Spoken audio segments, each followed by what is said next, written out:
Hi, I'm Charlie Starr. The video you are about to watch is part of my free course, How to Read a Birth Chart. Signing up is easy. Simply subscribe to my channel, turn on the notification bell, and shoot me an email to the address in the description box below, letting me know you want to be enrolled. I will reply with a welcome email, including the syllabus and other free course materials. Then head on over to my channel page and find the How to Read a Birth Chart free course playlist. Hit play and follow the step-by-step instructions to become a true birth chart master. And now, back to this video. Hi friends, welcome back to my channel.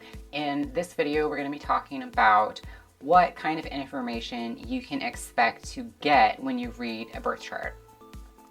So the answer to the question, what kind of information can I get from reading my birth chart, depends on what type of astrology you are adhering to or practicing.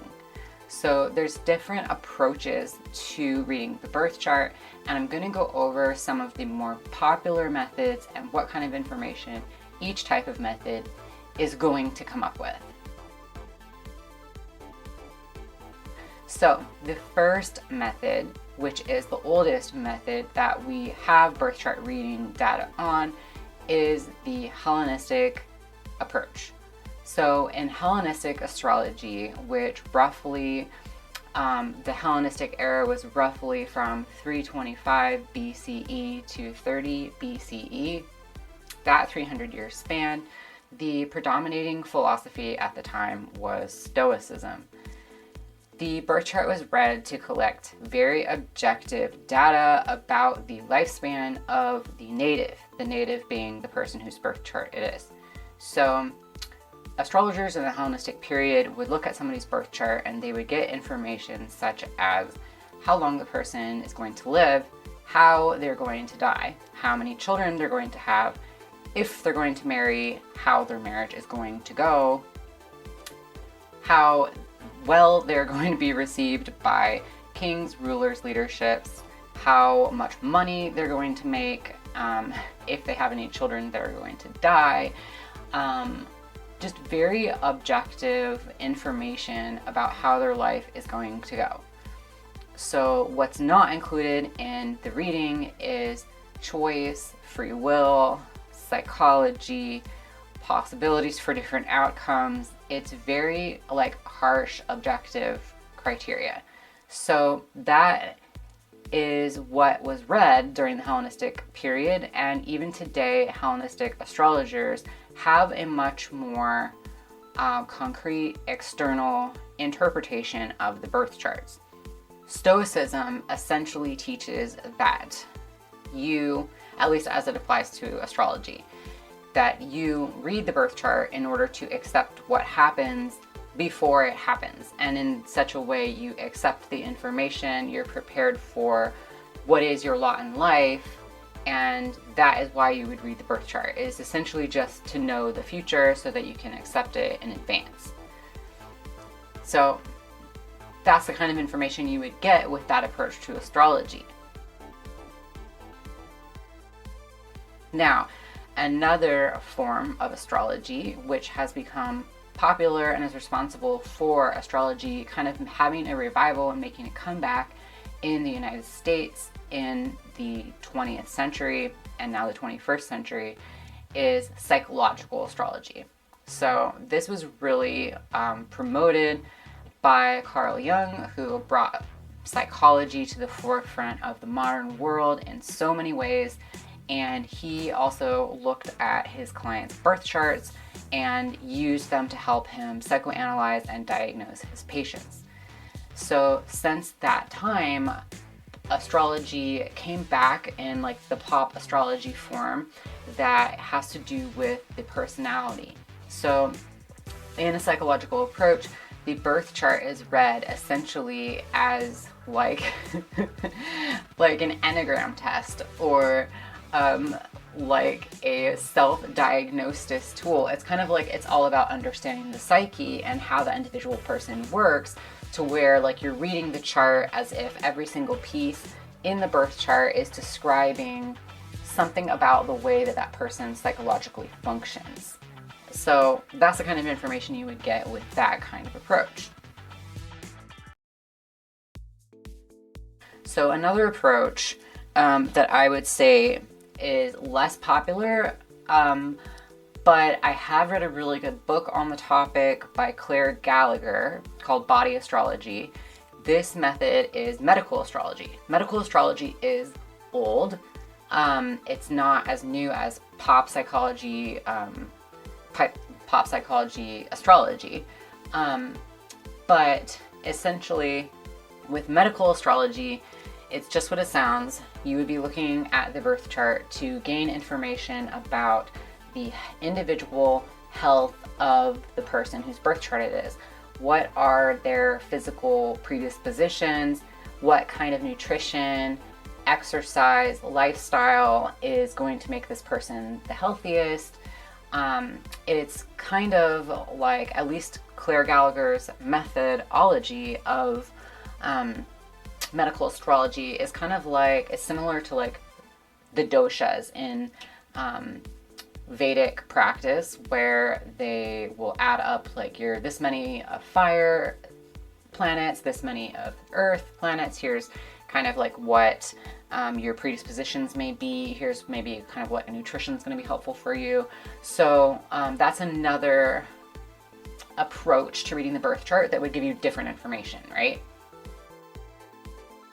And then there is also esoteric astrology, which I think is very, very closely connected to evolutionary astrology. So I'm kind of going to like couple them together. So esoteric astrology is really astrology of the soul.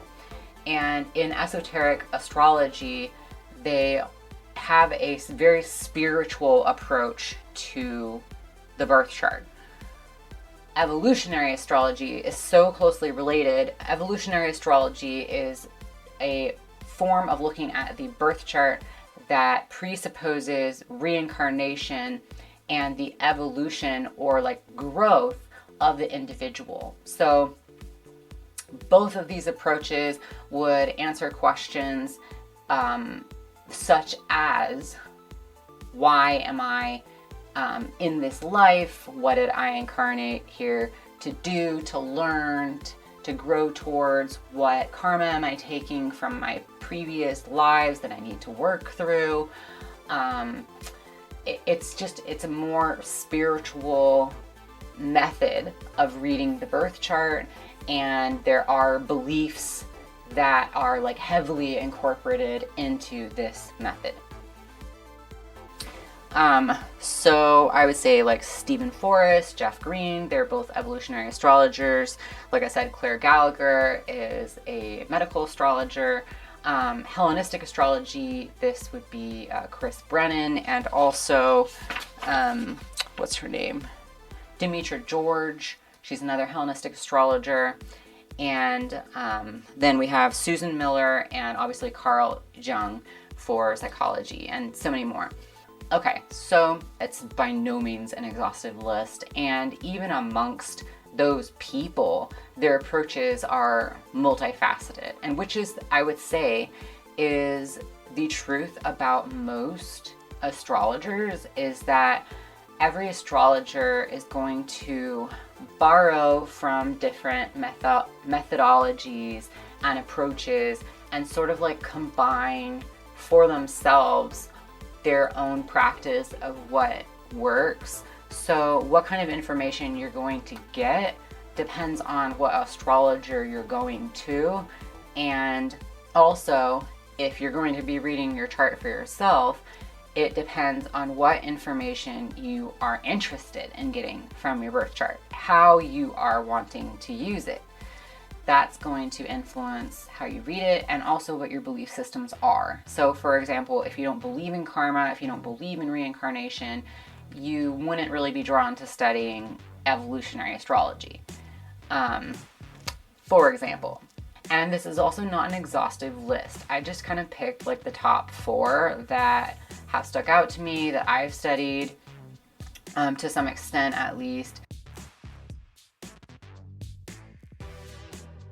I will say that for me, I incorporate basically 3 of these. I don't really incorporate medical astrology, just because I don't feel qualified enough to do so, and I'm a little bit, I guess, just like wary. Reading Claire Gallagher's book made me a lot less afraid of the topic, but I would say that I also work in the medical profession, and so the idea of kind of like combining, and I've also worked in the health and fitness industry, so the idea of like combining those at first was really scary to me. So it's something I haven't really like implemented with my clients or gotten to know like that much further, but I did think that there's a lot in there that was interesting and that I did actually notice being accurate and relevant, also working in the hospital. But for me, what I practice is like a combination of Hellenistic astrology. I do see sometimes like more sort of like objective external manifestations of the birth chart in somebody's lives. I would say that Hellenistic astrology kind of scares me sometimes with like how exact and accurate, and with just like how exact and accurate the manifestations are and how they manifest in ways that I see that I have no control over, such as like the timing of people's deaths, or how many siblings I have, like do these things that are completely outside of my control. I think it can kind of like scare me a little bit, so I've learned about those things, but I definitely do see them in people's charts sometimes, and I studied Hellenistic astrology for a bit, so I do have a lot of the techniques from that, which I will be like teaching you guys some Hellenistic techniques, especially like in module 4. Then I also incorporate psychological astrology. I think this is amazing because it's so helpful. Like, this knowledge is so empowering for the individual to have about themselves, to understand like how they work and how they can, and like also just like giving you tools for like how you can grow and how you can like better your own mental health and get to know yourself through the psychological approach to astrology. And then lastly, I also do evolutionary astrology. So I do believe in reincarnation. I think even if you don't believe in reincarnation and karma, the approaches for these techniques kind of like add another layer to the psychological approach and just kind of like deepen, or maybe even just like put in a different frame of reference a lot of the same things that the psychology approach actually says, but I do think it gives like a deeper flavor, if that makes sense. So anyway, I hope that answers the question of what kind of information you could expect to get out of a birth chart. If you would like me to talk more about one of these approaches and maybe just share like some more examples, please comment in the comment box below, let me know, and don't forget to give this video a thumbs up if you like the content. Thanks for watching.